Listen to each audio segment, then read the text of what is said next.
Lando.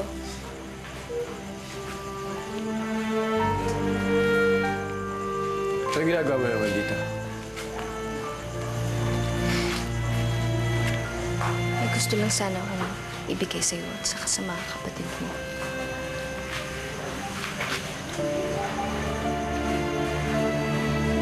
Hindi ka ba talaga titigil? Talagang hindi ako titigil hanggat hindi ko nasasabi sa'yo lahat ng gusto kong sabihin.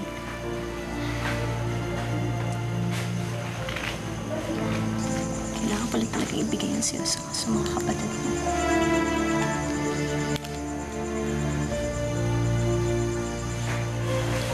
Sulat? Eh, ba't di mo lang dahil sa kanta? Total, doon ka naman magaling, di ba? Magsinungaling. Gusto mo ba akong ipahuli na ngayon? Sige. Tumawag ka na ng pulis. Pahuli mo na ako. Nandito na ako eh.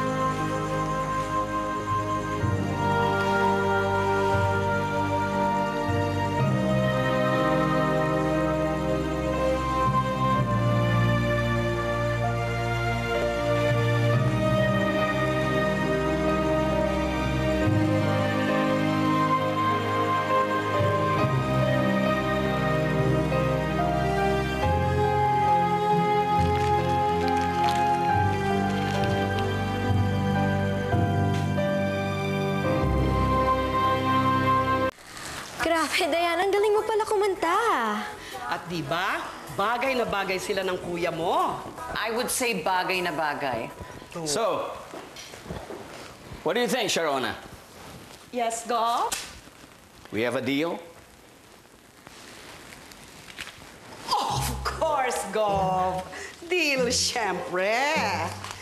May bago ng singing sweetheart si Vince. Goodbye, Billy. Hello, Diana. Oh, wait. Wait. Wala naman sigurong problema doon, di ba, Vince? Magkaibigan naman kayo ng anak ko. Bakit, Vince? Akala ko wala na tayong problema.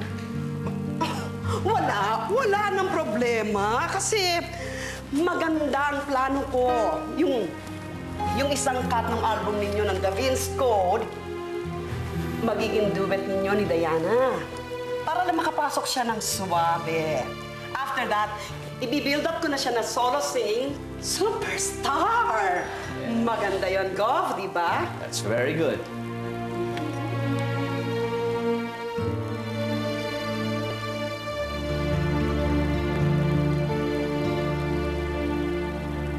Babae? Sa Masanting. I don't know anyone na pwedeng dalawin to ni Vince, tita. Sigurado ka? Well, I mean, he does have a lot of fans there. Fans? Okay. Pero baka meron siyang isang fan na kinahuhumalingan. It's the other way around, tita. I think may isang fan sa Masanting na nahuhumaling kay Vince. She just won't admit it. Anong pangalan? Jean. Sigurado ka, hindi Billy. Hindi, tita. Jean. And why naman would Billy be in Masanting? Do you know her? No. Naririnig ko lang yung name niya kasi fan ako ni Vince. But, isn't she dead? Ang alam ko, hindi. Nagtatago lang siya kasama ng mga magulang niyang kriminal. Your papa promised to help me find them. So, anong plano mong gawin? Ayaw mo sumuko. Alam mo, ate, ang gusto ko lang naman, yung magkaayos kami ni Lando bago man lang tayo umalis. Sila lang naman ang mga naging kaibigan ko dito eh. Yung mga talagang tumanggap sa akin. Kaya nga gumawa ako ng sulat para sa kanila. Yung sulat na yan, masolve lahat ng problema natin. Ganon. Vinci, mag-aral kang mabuti, ha? Mika, alagaan mo ang mga kapatid mo. Mikey, huwag mo na masyadong tatarayan ang Kuya Lando mo, ha? Dapat sweet at mapait ka sa kanya. Ate Mika, anong sabi sa akin ni Ate Jean? Rachel, ingatan mo daw ang kalusugan mo.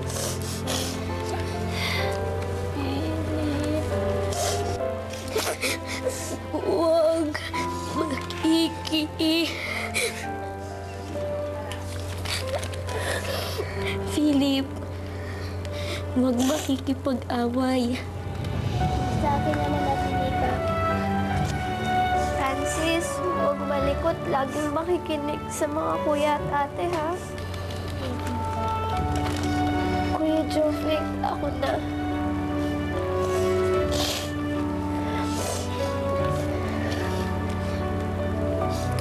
Jovic, babantayan mo ang mga kapatid mo, ha? Mamahalin mo sila tulad ng pagmamahal ng Kuya Lando nila. Dahil alam kong mahal na mahal ka na rin nila.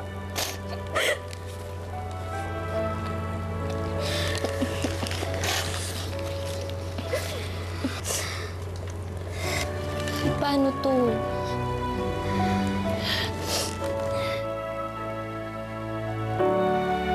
Of all places, dito pa tayo na flat tire. Oo nga. Ang tagal naman yan. Anyway, exciting magiging star na si Diana. Parang ang bilis naman. May money siya, no? Hello? Sana gawing backup singers din tayo ni Diana. Or we can make a band, like with Vince and the Vince Code. Asa pa kayo, no? Bakit naman tayo kukunin ni Diana? Eh si Vince ang magiging singing partner niya. Actually, andun na nga siya ngayon kina Vince. Don't you know? Talaga? Actually, Diana, can you give me a second? I can call real quick.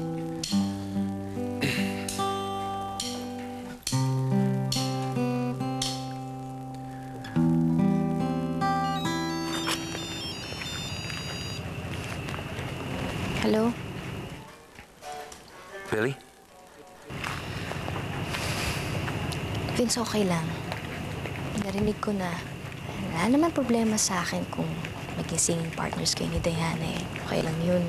Billy, hindi naman talaga singing partners. Ano lang to, it's parang stepping stone ni Diana. Ifa-finance kasi ni Gov ang pag-aartista ni Diana.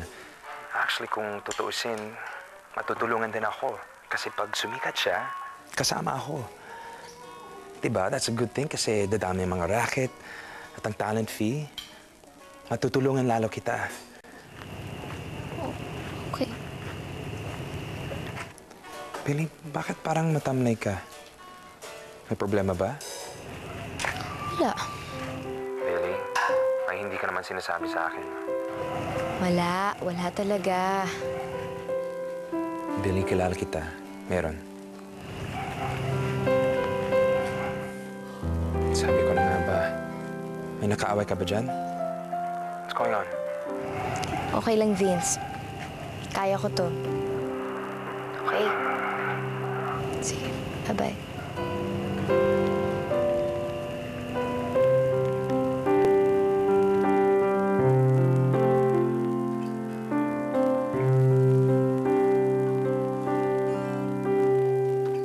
Anong karapatan niya para paalisin kami sa lupa namin?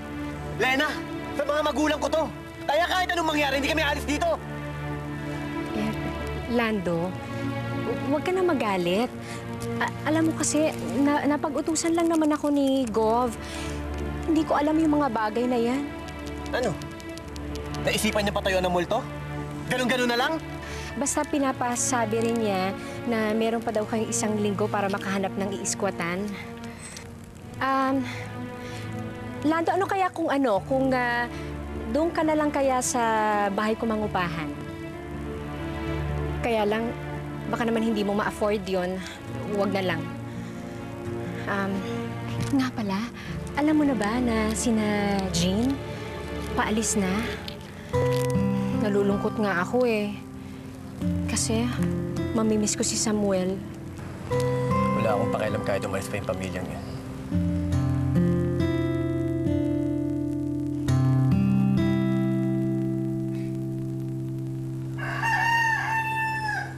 Jabik! Nancy!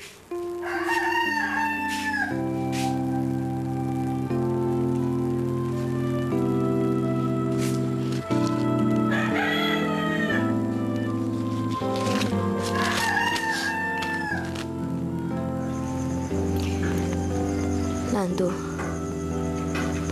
kung ano ako nung nakilala mo, yun din ako naaalis sa lugar na to.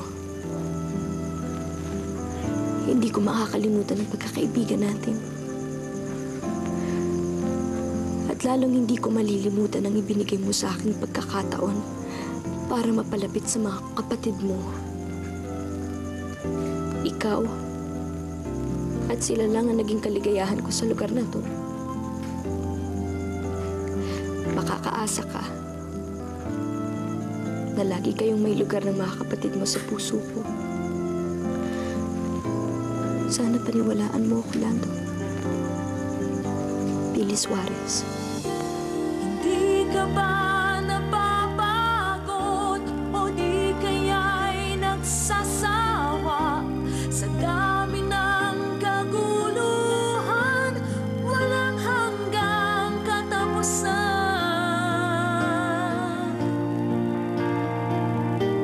Nabahid ng mga luha, damdamin at puso'y tegang, wala nang may bubuga, wala na akong maramdaman. Hindi ka na ba talaga namin mapipigilan, Ate Jane? Hindi Jean, Ate Billy. Saan ka pupunta? Hindi ko alam, Francis. Hindi ko alam.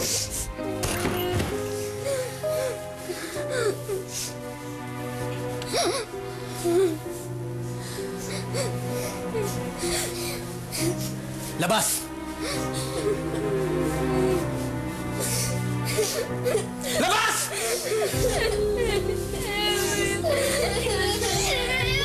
Labas! Ako kakalat ka tayo!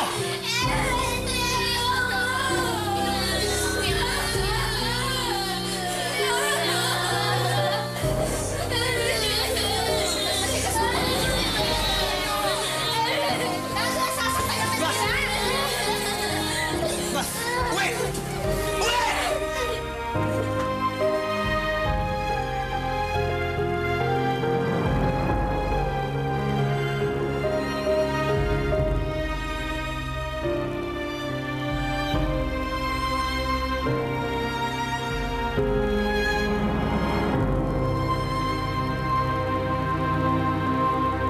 Oras na ng paghatol. I have her address na. Mahuhuli rin natin sila. Lahat ng kasalanan kailangang pagbayaran. Ba't parang napipi ka? Hindi ba singer ka? Kung meron lang akong dalang baril, pusing ko para sa inyong dalawa!